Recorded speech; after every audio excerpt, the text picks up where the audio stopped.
มาแล้วลูกสาวคนหลามาแล้วมาแล้ว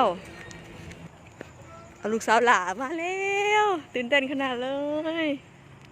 มาถารุ่นนำกันว่าคืออีหยังพี่น้องรอถาเพิ่นเนี่ยเผื่อสิได้เพิ่นมานี่เว้นหน่อยได้นี่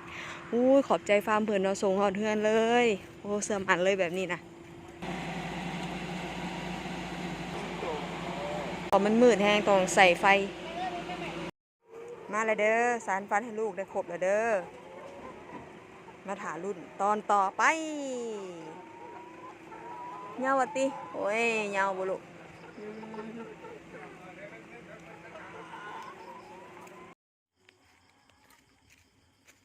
เบิ่งเอาเด้อไก่ลุงเนี่ยเป็นระเบียบจะได้มืดเนาะไก่ด้วยนะยังเข่าระเบียบมือทำอิฐ